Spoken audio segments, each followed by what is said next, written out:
to see a photograph you've never seen before.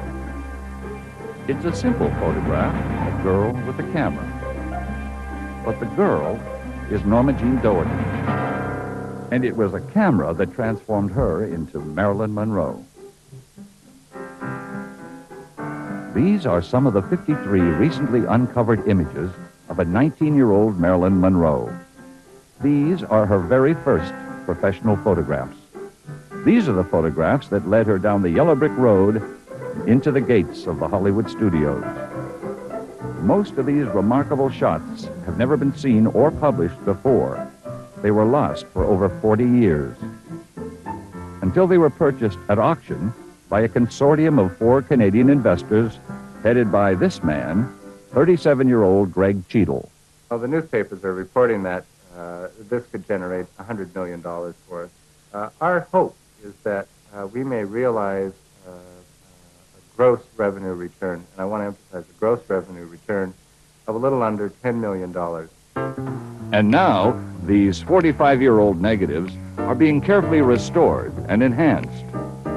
And they're flying off the wall at the finest contemporary art galleries in the world. One can be yours for a mere $2,500.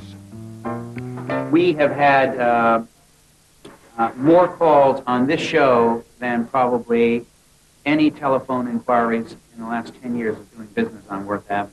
The photographer captured a sweetly innocent teenager, an unlikely candidate for the role of the most famous sex goddess of our century. But first, let's take a step back to June 26, 1945. The world was at war. The Hollywood canteen was dispensing coffee and donuts and dances with Dietrich de Havilland and Deanna Durbin. The king, Clark Gable, just returned from missions over Germany, and Betty Grable was the pin-up queen from the Fox studios to the foxholes on the war front. Her husband, Harry James, was more popular than ration stamps. The studios were churning out wartime training films, light comedies, and patriotic musicals. We're going on tour. What do you know, Boston, Philadelphia, Washington? Washington? Hey, wouldn't it be something if the president came to see us, the chief himself? Yeah, wouldn't it be something if we could get this makeup off our kisses before the war's over? You said On the morning of June 26, 1945, an Army photographer, Private David Conover, reported as usual to the 1st Motion Picture Unit near Hollywood. But a phone call from his commanding officer was about to set him on a collision course with a 19-year-old factory worker. That seemingly routine phone call would set into motion a series of events that would change his life forever. He was about to discover Marilyn Monroe. Private Conover was assigned to drive out to the radio plane factory, a defense plant in nearby Van Nuys. A routine assignment to photograph some morale-boosting pin-ups of pretty factory workers doing their bit to help the war effort. Conover and his camera caused quite a buzz at the radio plane that day. Most of the ladies on the line lived in the fringes of Hollywood, dreamed about being the next Betty Grable. His Graflex was the glass slipper, and every Rosie the Riveter hoped it would fit. But once in a decade, or a generation, or a lifetime, or maybe only in a Cinderella story, it all fits. It all comes together. One magic moment. The camera and an image. This is the very first professional photo ever taken of Marilyn Monroe. June 26, 1945. It all happened in a flash, with the whir of a shutter. In 1/1000th of a second, Norma Jean Doherty would become the most photographed image in the world. Marilyn, stop for a second. Mr. Gregman, I want you to help me. I have a little sand left. What seems to be the trouble? Some men are following me. Really? I can't understand why. Ladies and gentlemen, the President of the United States. I can now retire from politics after having had Happy Birthday sung to me. Such a sweet...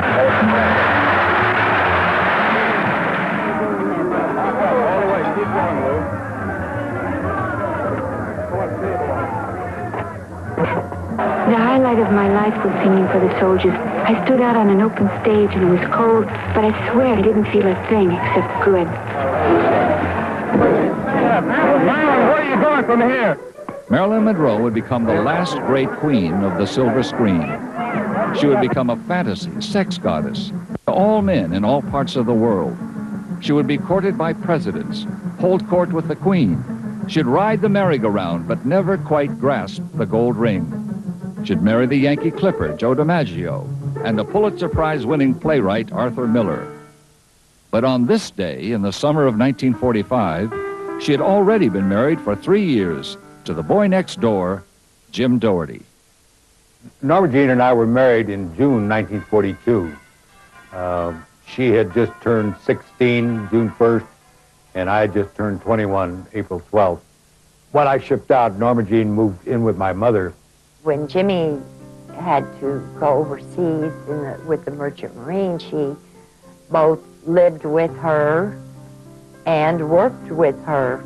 They both worked at radio planes. I don't recall exactly. I would have to check her employment record. They did have a competition for Queen of Radio Planes. The winner would be one of the prettiest girls who had sold the most war bonds. Eleanor Goddard is Marilyn Monroe's foster sister. The letters, photographs, and mementos you will see were the personal possessions of Norma Jean Doherty and are now in the hands of Eleanor Goddard. Norma Jean liked to call her BB, and we will too. After they finished with some of the pictures, an Army company private by the name of David Conover told me he would be very interested in getting some color still shots of me. He told me what to wear and what shade of lipstick, etc. So the next couple of weeks, I posed for him at different times. He is now with the First Motion Picture Unit. Also, he said that I should by all means go into the modeling profession. He also said that I photograph very well and that he wants to take a lot more. Also, he said that he had a lot of contacts in which he wanted me to look into. He is awfully nice and is married and is strictly underlined business, which is the way I like it. Jimmy seems to like the idea of modeling, so I'm glad about that. I shall be so happy to see you again, dear, and to see Daddy and Bibi because I love you all so much. I'll write again tomorrow. With love, Norma Jean. In the red clinging sweater, Conover was convinced that Norma Jean should be a model, not a factory worker, and she agreed. He was granted a 2-week furlough from the captain of the First Motion Picture Unit.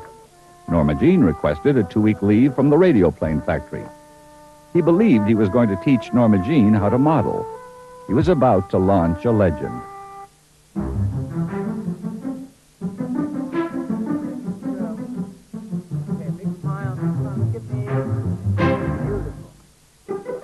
Coming up, we'll recreate the Norma Jean David Conover sessions, reunite Jim Doherty, Jane Russell, and Robert Mitchum. Chat with Sister Bibi, meet author Bob Slater, and the new owner of the $1 million portfolio that led to the discovery of Marilyn Monroe.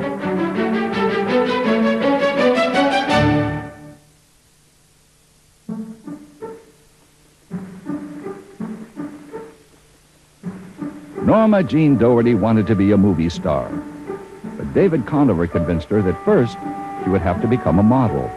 So Norma Jean and Conover embarked on a 2-week adventure, her first photo shoot in the mountains, deserts, and oceans of Southern California. Conover taught her how to pose, how to model, how to address the camera. Great.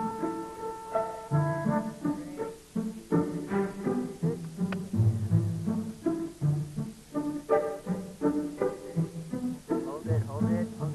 Great. Big smile. Okay. Conover mailed hundreds of shots to the processing lab. They were lost in the wartime shuffle. Only 53 images were saved. I love this story. He would tell her what to bring in the way of clothing and lipstick and helped her learn, posing angles He, in fact, was the one who said that he really thought she belonged in modeling and that he would use his contacts to get her started, and in fact made her first portfolio.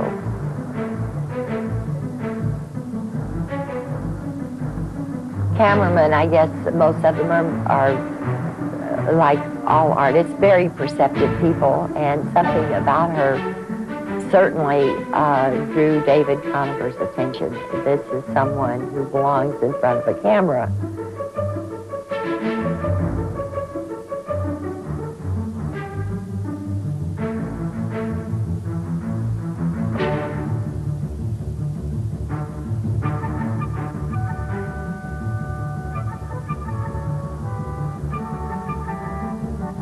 That was really the beginning. Her very appearance, it's such a variety of things. It's innocence, vulnerability, so much sexual allure, but never of a vulgar type. And yet, in even the sexiest picture of her, her goodness seems to shine through.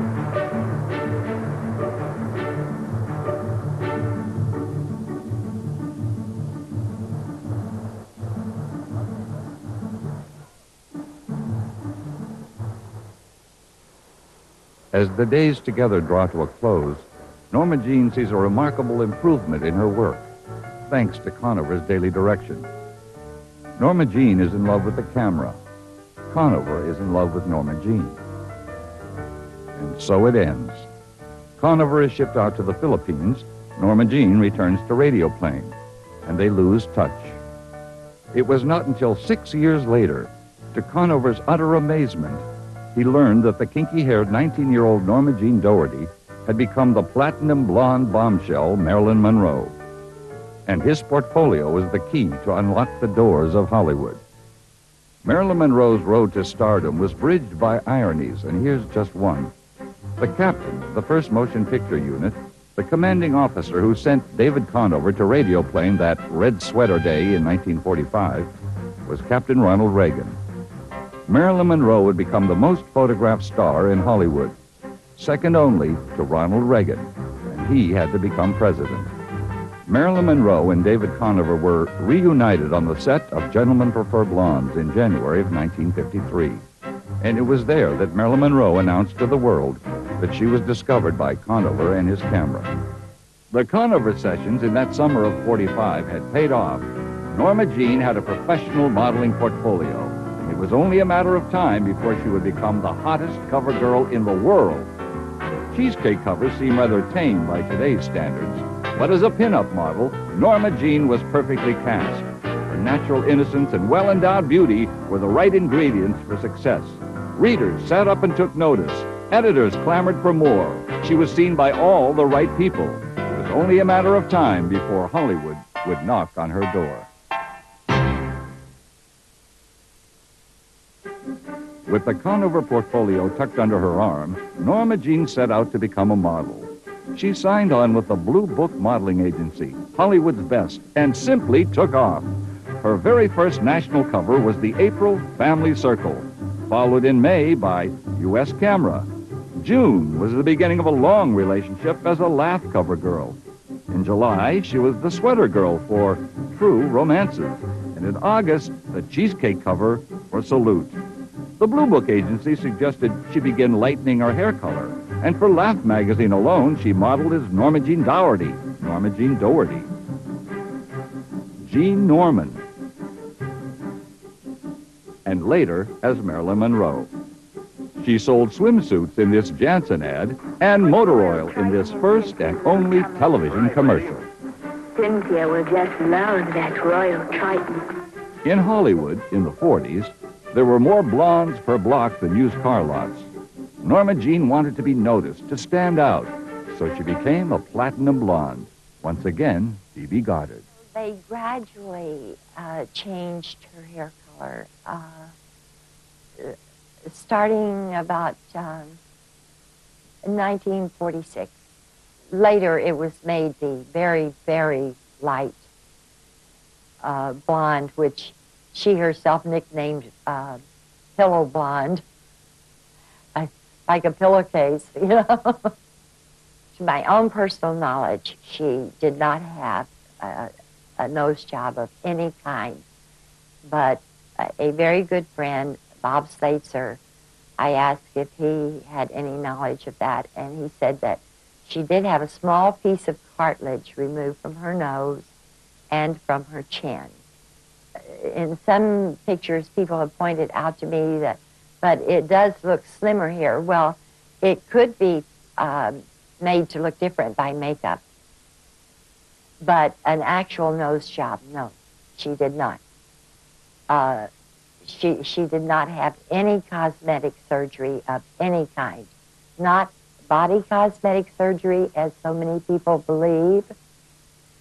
There was never the slightest need for that. Her teeth were gorgeous.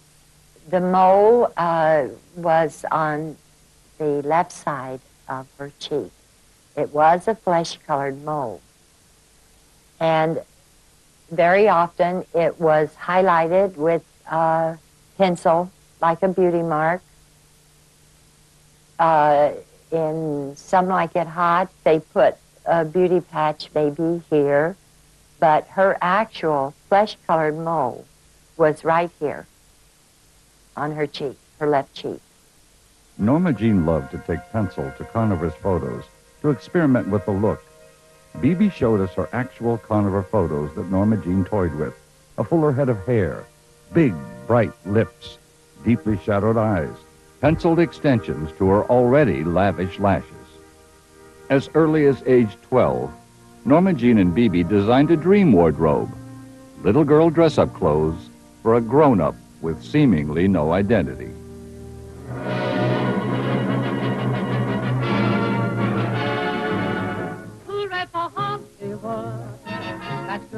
In July of 1946, Norma Jean Doherty walked into the gates of the old Fox Studios for the very first time. She would walk out as Marilyn Monroe. On this day, she was set to meet Fox casting director Ben Lyon. Lyon himself, a former screen star, took one look at Norma Jean and said, "It's Harlow all over again." He quickly ordered up a screen test to be shot the next morning and signed her up to a standard player's contract. It was also Ben Lyon who changed her name to Marilyn Monroe. In just one short year after meeting Conover, Norma Jean was finally in the movies. Her mother's maiden name was Monroe. She was born Gladys Monroe, Gladys Pearl Monroe. It was also at Fox that a fan magazine reporter entered her life, Robert Slater. And the door opened, and this slender, well-endowed, pretty girl came through pushing a couple of big scrapbooks in front of her, and I mean literally the old-fashioned scrapbooks that were tied with shoestrings. And she caught her heel in the door, and the heel kind of sprung off a little bit. She dropped the scrapbooks, and I came to the rescue by picking them up and putting some of the pictures back in. She sat down beside me. We introduced ourselves to each other, and we made a date that night, and that was the beginning of the whole lifetime relationship. Hollywood knows how to roll out the red carpet, and that's exactly what they did when Marilyn Monroe's first husband, Jim Doherty, came back to town. A former LAPD officer, Jim's now retired, remarried, and living in Maine. He's about to take us on a trip back in time, a reunion with two screen legends, Jane Russell and Robert Mitchum, and their role in the discovery of Marilyn Monroe. Jim Doherty and Norma Jean were neighbors on Archwood Street in Van Nuys. A marriage was arranged by Jim's mother, Ethel, and Norma Jean's foster mother, Grace Goddard. Jim and Norma Jean were married for 4 years. Early in their marriage, Jim joined the Merchant Marines. Norma Jean spent part of their life together at his post at Catalina Island. When Jim was shipped out to China, Norma Jean returned to radio plane. Dearest Grace, Jimmy has been gone for 7 weeks, And the first word I received from him was the day before my birthday. Her birthday was June 1st. He sent a cable night letter by Western Union saying, "Darling, on your birthday, a whole world of love." I was simply thrilled to death to hear from him. I have never really written and told you of Jimmy's and my married life together. Of course, I know if it hadn't been for you, we might not have ever been married. And I know I owe you a lot for that fact alone, besides countless others. That is why I feel I should let you know about us. I love Jimmy just more than anyone. I love Jimmy more than anyone, in a different way, I suppose, than anyone. And I know that I shall never be happy with anyone else as long as I live. I know he feels the same towards me. So you see, we really are very happy together. That is, of course, when we can be together. We both miss each other terribly. We will be married 2 years, June 19th. And we really have had quite a happy life together. So I'm back at Radio Plane Company and pretty contented. Well, I guess that is about all for now. With much love, Norma Jean. She had been accused of all types of things by different authors. And they've stated that there never was any love in our marriage. This is a letter written by her to Grace, who was her foster mother. And I think that some of these people that have written some of these things about her should retract their statements or pull their books off the market, because they're not factual. Totally not factual. They're fiction, and they're poor fiction too. So I would hope that people who see this realize that she was a tremendously good gal, not what some people have portrayed her. She was just a sweet person. Jim returned to Hollywood to retrace those long ago years. To get him in the proper spirit, we traded in his airport rental car for a 1940 Ford Coupe, just like the one he owned when he drove the girls crazy at Van Nuys High. We're approaching Van Nuys High School now, and this is the school that I graduated from, and Norma Jean went to with B.B. Goddard, and Jane Russell went to this school also. I haven't seen Jane Russell since, I think it was around 1944. I haven't seen Robert Mitchum since 1942, 43, something like that. I have never heard one woman who ever worked with Marilyn ever say one cross or derogatory word about her. And that in itself is monumental. Have you? Never. She had just a tremendous amount of sympathy and empathy and feeling for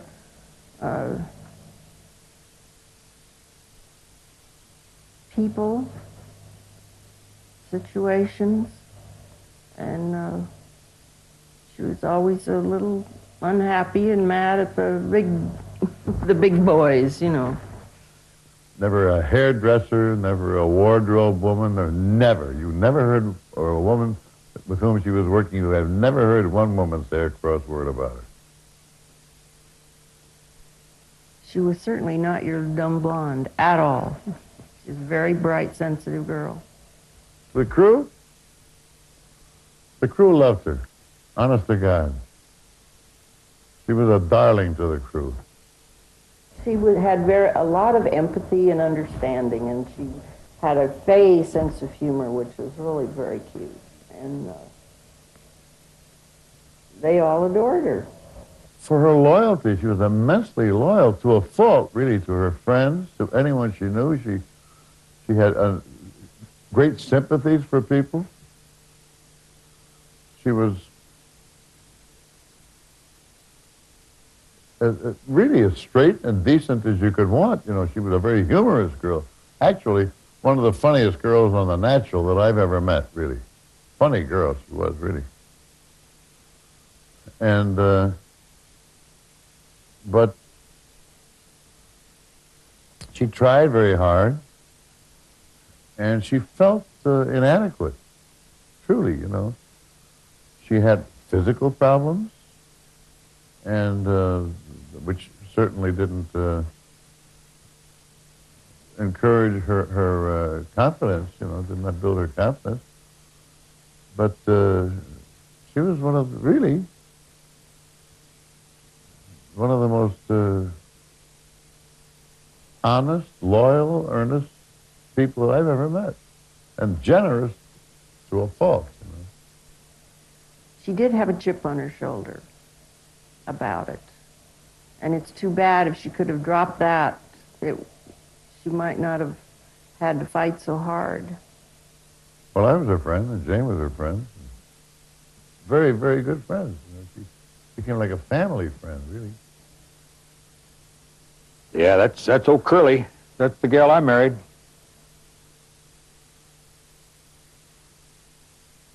Hollywood is really a town of magic where people can be made kings and queens overnight, so to speak. I recall when Norma Jean to get her first contract, she had to be single. They didn't want a married person in there. They didn't want her to get pregnant. Today, they don't care whether they get pregnant or not, I guess. They don't even care if they're married. I could have taken care of her and she wouldn't have had this problem. I could have been her friend. I would never let her get this way. I would have taken care of her. Grauman's Chinese. Boy, if these walls could talk. I've been gone for about a year, and I came back from overseas, and Norma Jean and I came to a movie here. And we're sitting down there near the front end of the thing, and we're kind of cuddling and kissing. And this old gal behind us keeps batting the back of our chair. And finally, Norma Jean turned around and said to her, "Look, my husband's been gone for a year. And if I want to kiss him and cuddle him, I'm going to."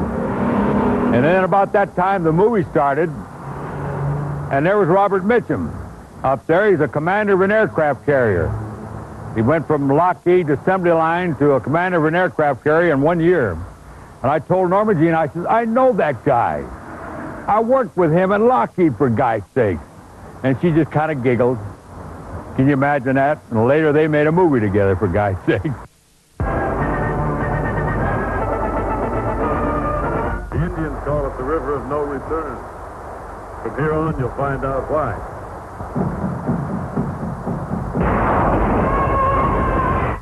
All right, lie down. On your face. Come on, come on.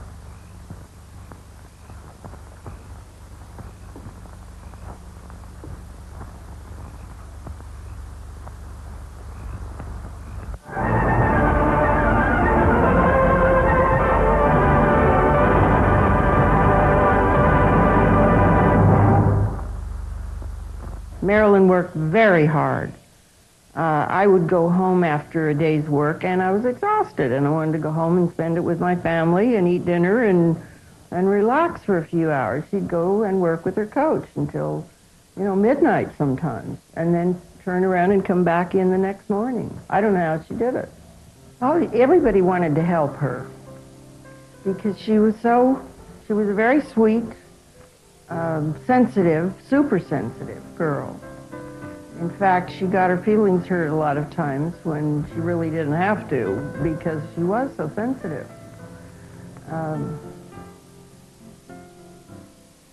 To me, it was just a wonderful combination. Here was a little helpless blonde who was doing all the, collecting diamonds, and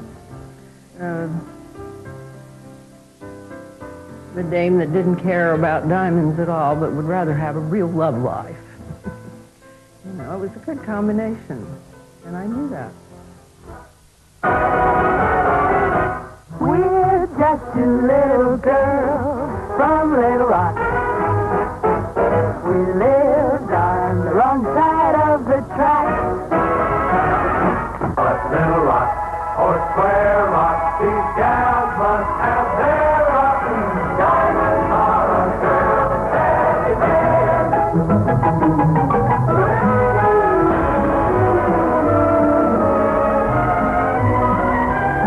Yes, it was a great book. Greater as a Broadway stage hit, and even more gorgeous, glittering, and hilarious on the screen. With Marilyn Monroe as Lorelei Lee, the world's most fabulous gold-digging blonde. I just love finding new places to wear diamonds. And Jane Russell is Dorothy Shaw, the world's most talked about brunette. Mr. Edmund and I are going to be married. To each other? Of course to each other. Who else to? Well, I don't know about you guys. I always sort of figured Lorelei would end up with the Secretary of the Treasury. Grow cold as girls grow old, and we all lose our charms in the end. But square cut or pear shape, these rocks don't lose their shape. Diamonds are a girl's best friend.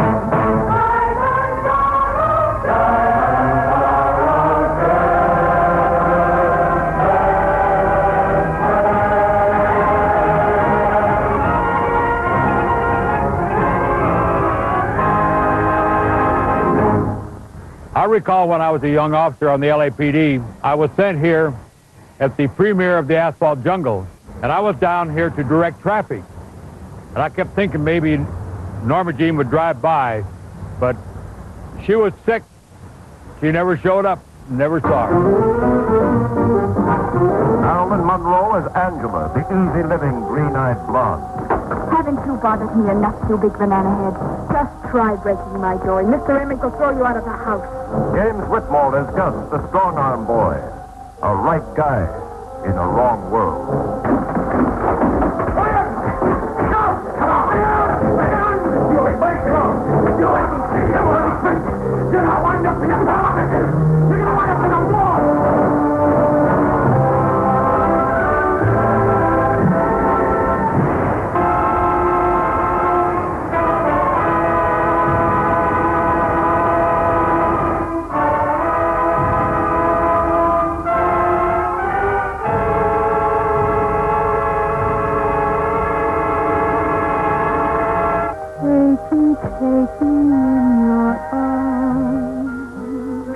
Of love, just as she lived for love. Like a Lorelei, flaunting her charms as she lured men on and on to their eternal destruction.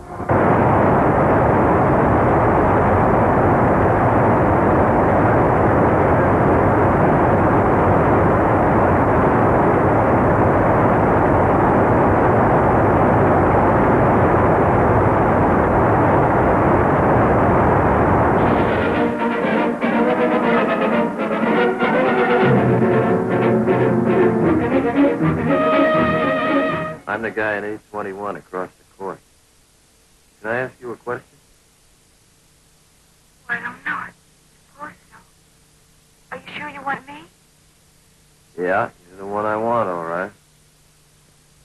You doing anything you couldn't be doing better with somebody else? You want? That ain't come on over.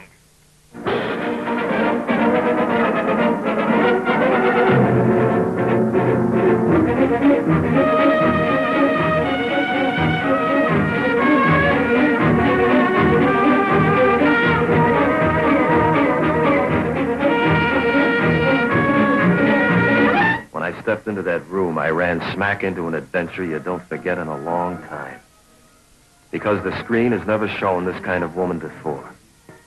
The kind that reaches out in the loneliness of the night to a stranger passing by. I should have seen the warning of danger in her eyes.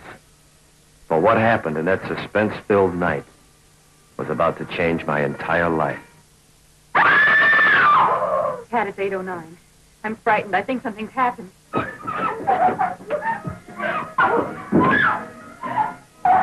You all right? Yeah.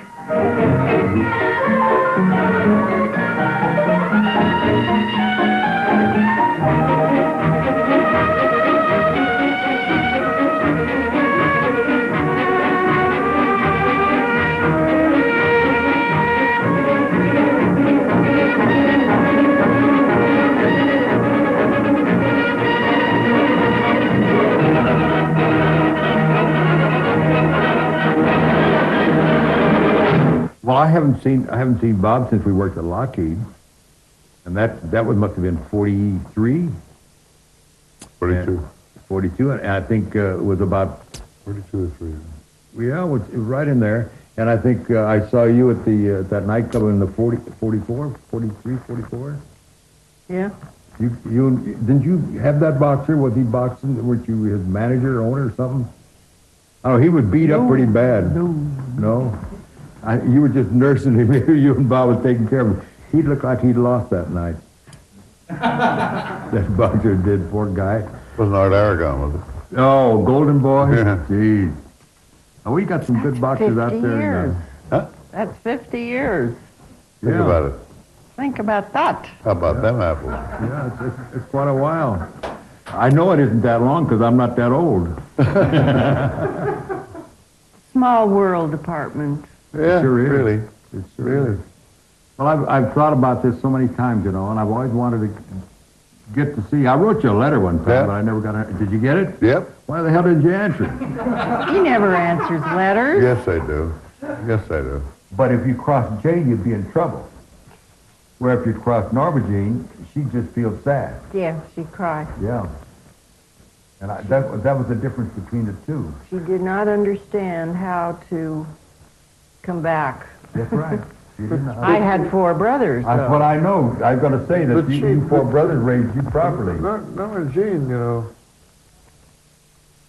suffered a lot of wounds that she forgave because she never really realized that she had been wounded. You know, she was betrayed, if you will, by people whom she trusted. Right. You know, and she still continued to trust them and to support them, and that was it. You know, people took enormous advantage of her innate generosity and used her up. You know, honestly, you know that. Yep. I remember when you were working together, what was it, a Fox, wasn't it? Yep. And I had a dressing room around the corner. There had been Greg Peck's dressing room, and it was all done in sort of early American furniture and stuff like that. My secretary came in, she said, you better get rid of that stuff because there's not going to be anybody in here but grips and juicers, you know. And they'll sit on that stuff and break it. You know, just get Ruin it. Yeah, get a big plank table here and a usable bar and not non-fragile glasses. You know.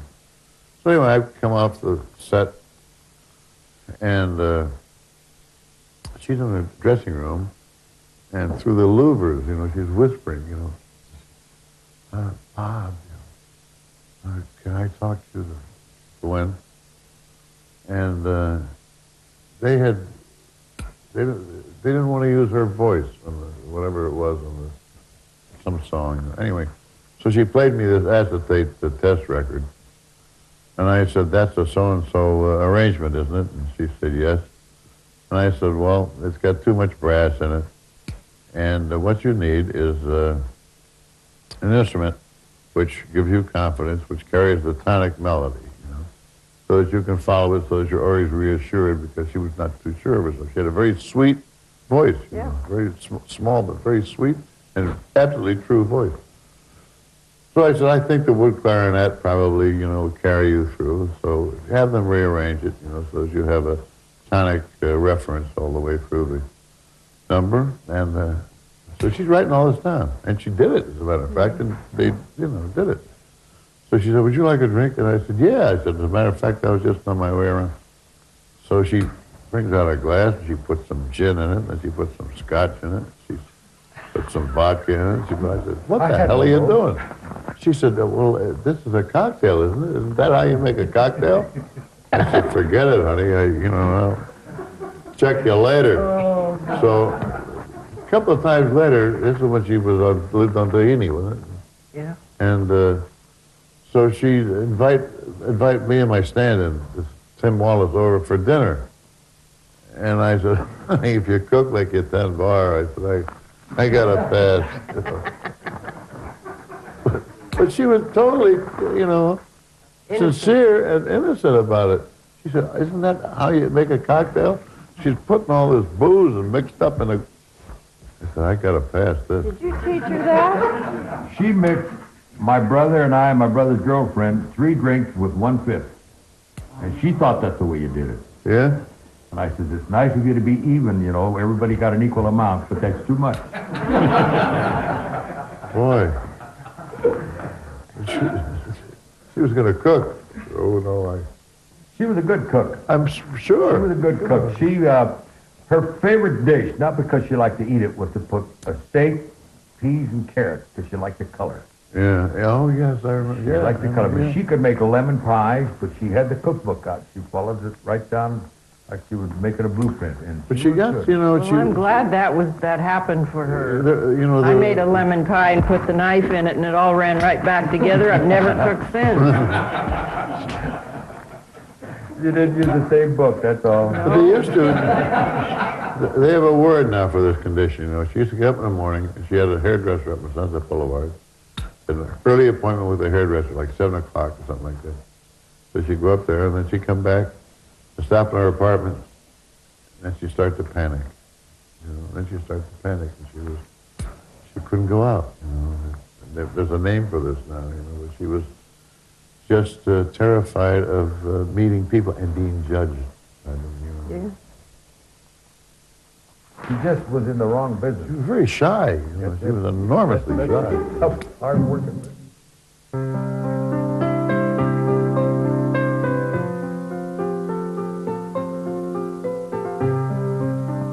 One final question remains unanswered. Who was Marilyn Monroe's real father? Was she Norma Jean Mortensen or Norma Jean Baker? Neither Mortensen or Baker was the father. I think Baker was one of the husbands that Gladys was married to, and I think Mortensen was another that she was married to. And Baker was the one that was most possibly could have been her father, but he wasn't. And so she used Baker most of the time. She asked Ethel Doherty, Jimmy's mother, to tell her about her father, sent the picture she had of him, which she had shown me so long before, and I did keep it a total secret. I never mentioned it to her. She wrote Grace a letter thanking her for telling Mom, Mrs. Doherty, and having her tell her, and she hoped that she would be able to see her father. She loved the picture. So. She called him. We were over there at that little house on Hermitage when she made the phone call one night, and she got him on the phone, and he wouldn't recognize her. She was very hurt very bad. So she took a lot of TLC that night, just, you know, comforting, holding, cuddling, and she'd come out all right. She was a good girl, real good girl. Marilyn Monroe died in August of 1962, an apparent drug overdose. But the mysterious circumstances surrounding her death are still being debated to this day. She would have been 65. David Conover hardly profited from the Norma Jean portraits, although he did publish a book, Finding Marilyn, in 1981. He died 2 years later. In the summer of 1987, Conover's widow placed the negatives at auction at Christie's, London. They were purchased for $28,000 by 5 investors from remote Thunder Bay, Canada, headed up by Greg Cheadle. It was a fluke, actually. I happened to pick up a copy of a Time magazine. There was a small article in there about this upcoming auction where these photographs were coming up for sale, for auction. When the photographs arrived, I still had this preconceived notion of the blonde goddess. And instead, here's this, I want to say girl. She was barely 19. She turned 19.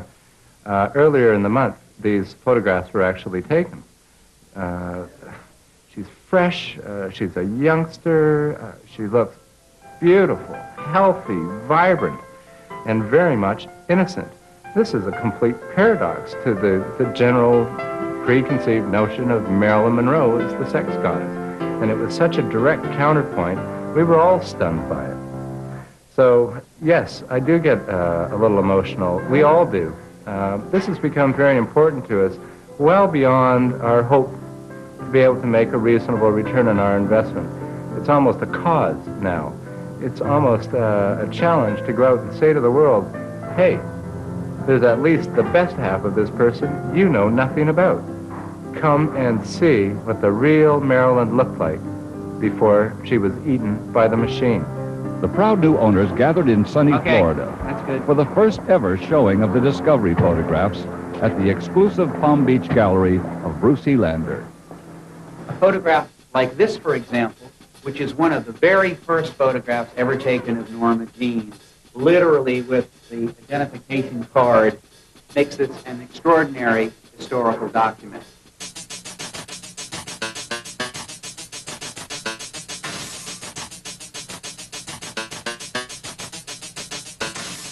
The technical aspects of a photograph like this from film that was taken in 1945 and developed and basically stayed in storage for so many years, it's really extraordinary that a photograph has been printed with this kind of remarkable quality.